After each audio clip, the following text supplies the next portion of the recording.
नमस्कार मित्रांनो, ठरलं तर मग या सिरियलमध्ये काय घडलं आपण ते बघणार आहोत. साक्षीला विटनेस बॉक्समध्ये अर्जुन बोलत त्यावेळेस ती खूप घाबरते. प्रश्न विचारला याने ती गोंधळून जाते. अर्जुन आणि जयेश देखील बोलतात की साक्षी तू कोणतं पेंडेंट घातलं आहे ते दाखव. ते दाखवल्यानंतर तो तुकडा जो असतो तो अर्जुन त्याला मॅच करतो आणि परफेक्ट असं बोलतो. आम्ही याच्यावर ऑब्जेक्शन घेते, पण ऑब्जेक्शन ओव्हररूड असं जज बोलतो.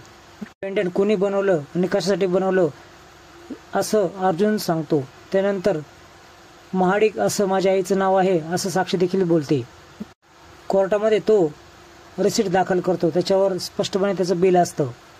दामिनी पुढे येऊन बोलते की याचा अर्थ तिने खून केला असं होत नाही. अर्जुन पुन्हा बोलतो, तुम्हीच आता बोललात की आश्रमामध्ये त्या गेल्या होत्या आणि मी साबित तरी केलं आहे की आश्रमाच्या आसपास साक्षी होती खुना दिवशी. तर सर्वांचीच बोलती बंद होते. दोघेही वकील जागेवर बसतात. जज साहेब अजून चौकशी कसून व्हावी असं बोलतात. सर्वांनाच खूप आनंद होतो.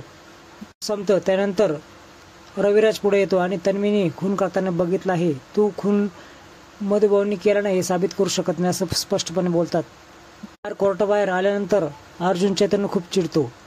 सावंत पोलीस देखील बोलतात की गुन्हेगाराला वाचवण्यासाठी बोललं तर काय बिघडतं. त्यावेळेस खोटं बोलायला मला चालत नाही असं अर्जुन बोलतो. इकडे दामिनी खूप विचार करत असते. इन्स्पेक्टर सावंत अचानक कुठून आले. पुरावे तर सर्व मी जाळले होते असं महिपत बोलतो. त्यानंतर हे पुरावे आले कुठून असा प्रश्न उभा राहतो. सगळे मॅनिक्युलेट केलेले पुरावे आहेत असं दामिनी अंदाज वर्तवते. तर अशा नवीन अपडेट बघण्यासाठी चॅनल सबस्क्राईब करा, बेल आयकॉन दाबा. व्हिडिओ पाहिल्याबद्दल धन्यवाद.